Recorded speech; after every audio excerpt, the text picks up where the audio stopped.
Hello student, बेटा आज मैं आपको बीएड फर्स्ट सेमेस्टर का second compulsory paper sociological perspective of education शिक्षा के सामाजिक परिप्रेक्ष्य की फर्स्ट यूनिट का एक चैप्टर शैक्षिक समाजशास्त्र के विषय में अध्ययन कराने जा रही हूँ।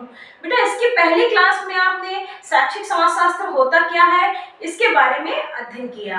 बेटा अगर हम शैक्षिक समाजशास्त्र की बात करें तो शैक्षिक समाजशास्त्र समाजशास्त्र की ही एक शाखा है जो व्यक्ति तथा समाज के संबंधों का अध्ययन करती है। इसके साथ ही उन कारकों का विश्लेषण करती है जो समाज में विविधता, सांस्कृतिक विविधता, सांस्कृतिक असमानताएं इत्यादि को आगे उजागर करते हैं। तो इन सारी चीजों को बेटा दूर कौन करता है? शैक्षिक समाज शास्त्र। बेटा अब हम बात करते हैं कि शैक्षिक समाज शास्त्र के अंतर्गत हम किन किन चीजों का अध्ययन करते हैं। शैक्षिक समाज के उद्देश्य हो गए, पाठ्यक्रम हो गए, उनकी शिक्षा विधियां हो गई, इत्यादि को हम शिक्षा के जरिए सही करते हैं और आगे की ओर अग्रसित होते हैं। अगर हम शैक्षिक समाजशास्त्र के जनक की बात करें तो शैक्षिक समाजशास्त्र के जनक जॉर्ज पेने हैं, जिन्होंने 1928 में अपनी पुस्तक the principle of educational sociology में शैक्षिक समाजशास्त्र के संपूर्ण महत्व का शैक्षिक समाजशास्त्र का विस्तृत अध्ययन किया है। अब हम बात करते हैं शैक्षिक समाजशास्त्र की परिभाषाओं की। बेटा परिभाषाएं तो बहुत होती हैं लेकिन कुछ मुख्य परिभाषाओं की। तो सबसे पहली परिभाषा है जॉर्ज पेने के अनुसार, जो शैक्षिक समाजशास्त्र के जनक भी कहे जाते हैं। उन्होंने कहा है शैक्षिक समाजशास्त्र शिक्षा को सामाजिक प्रक्रिया मानकर उसका अध्ययन करता है तथा यह देखता है कि शिक्षा समाज के संगठन और विकास में किस प्रकार सहायक होती है।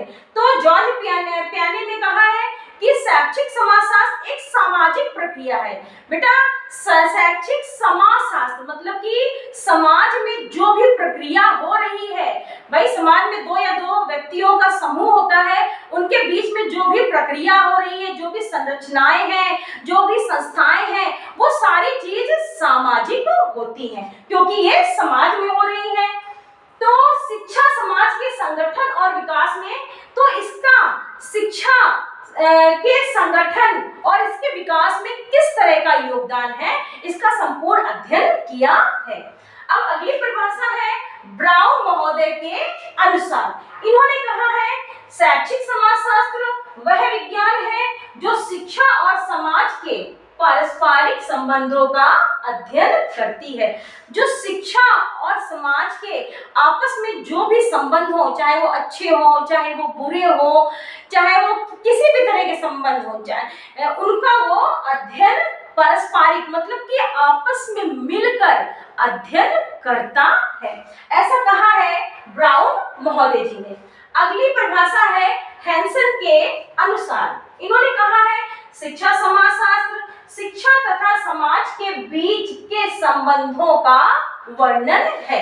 भाई शिक्षा समाज में जब हम शिक्षा को जोड़ देंगे तो हमारे जो समाज का है वो विकास होगा, चाहे वो कोई भी क्षेत्र हो, चाहे वो आर्थिक हो, चाहे वो सामाजिक हो, चाहे वो सांस्कृतिक हो, चाहे वो राजनीतिक हो। किसी भी क्षेत्र में अगर हमने शिक्षा को जोड़ दिया तो उसका चहुमुखी विकास अर्थात सर्वांगीण विकास संभव हो जाता है। अगले नंबर पे है रसायन के शब्दों में। इन्होंने कहा है शैक्षिक समाजशास्त्र का वह पक्ष है जो आधारभूत शैक्षिक समस्याओं को हल करता है। इन्होंने कहा है कि शैक्षिक समाजशास्त्र का वह पक्ष है आधारभूत मतलब कि जो हमारी बेसिक, जिनके बिना हम रह नहीं सकते हैं, बेसिक शैक्षिक समस्याओं का जो शिक्षा से संबंधित हो गई, मतलब कि हम विद्यालय के अंतर्गत किस तरह से पढ़ रहे हैं, वहाँ का वातावरण कैसा है, वहाँ पर किस तरह से जो अध्यापक हैं शिक्षा दे रहे हैं, पानी की व्यवस्था है कि नहीं, प्रकाश की व्यवस्था है कि नहीं, इन सारी चीजों का अध्ययन या हल शैक्षिक समाजशास्त्र करता है। तो बेटा ये कुछ मुख्य परिभाषाएं थी शैक्षिक समाजशास्त्र की।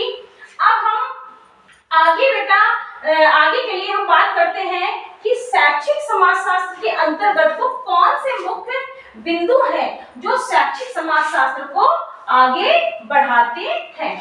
तो शैक्षिक समाजशास्त्र शैक्षिक समाज शास्त्र के मुख्य बिंदु, वो कौन से बिंदु हैं जो शैक्षिक समाजशास्त्र में समाहित होते हैं, जिसमें बेटा नंबर 1 में आता है शिक्षा, नंबर 1 में है शिक्षा और समाज का अध्ययन, शिक्षा और समाज का अध्ययन। नंबर 2 में आता है, नंबर 2 में आता है सामाजिक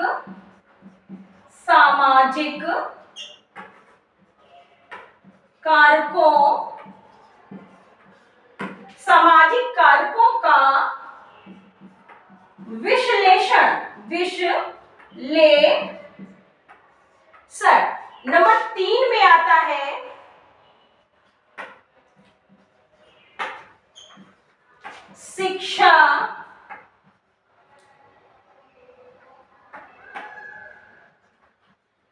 शिक्षा की भूमिका।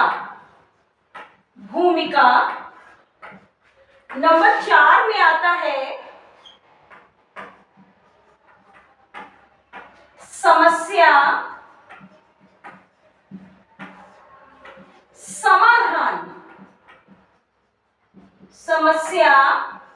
समाधान। नंबर 5 में आता है व्यवहारिक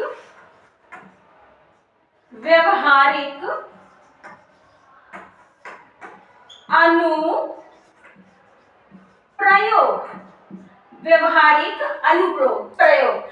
बेटा ये है शैक्षिक समाजशास्त्र के मुख्य बिंदु, जिसमें सबसे पहले नंबर में है शिक्षा और समाज का अध्ययन। शैक्षिक समाजशास्त्र के अंतर्गत शिक्षा और समाज का विस्तृत अध्ययन किया जाता है कि समाज में किस तरह की असमानताएं हैं, किस तरह से लोग जीवन व्यतीत कर रहे हैं, उनको वो सुविधाएं मिल रही हैं कि नहीं, फिर उसको हल करने का प्रयास किया जाता है। अगले नंबर में आता है सामाजिक कारकों का विश्लेषण। सामाजिक कारक, समाज में जो भी कारक हैं उनका विश्लेषण किया जाता है। शैक्षिक समाजशास्त्र के अंतर्गत व्यक्ति और समाज के संबंधों का अध्ययन किया जाता है। जो भी समाज में असमानताएं हैं, जो भी जिस तरह से भी जीवन व्यतीत किया जा रहा है, उसको किस तरह से विकसित किया जाए, इन सारी चीजों का अध्ययन किया जाता है सामाजिक कारकों के विश्लेषण में। अगले नंबर में आता है शिक्षा की भूमिका, कि शिक्षा की क्या भूमिका है, जो भी पाठ्यक्रम चल रहा है किसी भी क्लास में, क्या उसके लिए उपयुक्त है। भाई परिवर्तन प्रकृति का नियम है, शाश्वत है। अगर कोई चीज आज है तो जरूरी नहीं कि कल रहेगी। तो बेटा अगर किसी भी पाठ्यक्रम में अगर किसी नई चीज की आवश्यकता है तो उसको ऐड करके उसका विकास किया जाता है। अगले नंबर में आता है समस्या समाधान। इसके साथ साथ जो भी समस्याएं व्याप्त हैं, जैसे कि पढ़ाई के लिए किसी भी वर्ग, चाहे वो धनी हो, चाहे वो निर्धन हो, चाहे वो लड़का हो, चाहे वो लड़की हो, या किसी भी वर्ग का हो, उसको शिक्षा से वंचित नहीं रखा जाए। इन सारी समस्याओं का भी समाधान किया जाता है। हमारी सरकार ने कई तरह के आर्टिकल्स निकाले हैं, जिसमें इन सारी चीजों को जो भी रोकेगा उसको दंडनीय अपराध भी दिया जाएगा। अगले नंबर में आता है 5वें नंबर में व्यवहारिक अनुप्रयोग। इसके साथ साथ बेटा जो भी व्यवहार में, मतलब कि व्यवहारिक अनुप्रयोग, जो भी चीजें व्यवहार में आ रही हैं उनका तार्किक और वैज्ञानिक विश्लेषणात्मक अध्ययन करके उसको उसी तरह से व्यवस्थित क्रमबद्ध करके आगे की ओर विकसित किया जाए जो शैक्षिक समाजशास्त्र के अंतर्गत आता है। तो ये शैक्षिक समाजशास्त्र के मुख्य बिंदु हैं। पहला है शिक्षा और समाज का अध्ययन। जब तक हम शिक्षा और समाज का अध्ययन नहीं कर लेंगे तो शैक्षिक समाजशास्त्र को आगे नहीं बढ़ा सकते। दूसरा है सामाजिक कारकों का विश्लेषण। जो भी सोशल फैक्टर्स हैं उनका हमें पहले विश्लेषण करना है, उसके बाद उनका समाधान ढूंढना है। तीसरे नंबर में आता है शिक्षा की भूमिका। शिक्षा की अहम भूमिका है, तो उसको उसी तरह, चाहे वो किसी भी क्षेत्र हो, चारित्रिक हो, सामाजिक हो या मनोवैज्ञानिक हो, उसकी भूमिका को अहम रखना।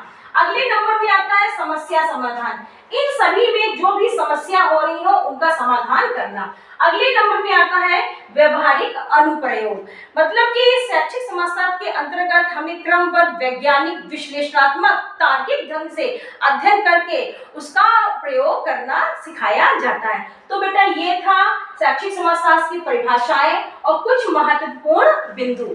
और इसके साथ साथ शैक्षिक समाजशास्त्र के अंतर्गत हम शिक्षा से संबंधित सारी जो भी असमानताएं होती हैं उनको दूर करने का प्रयास करते हैं। बेटा अगले टर्न में नेक्स्ट टॉपिक के साथ। Thank you.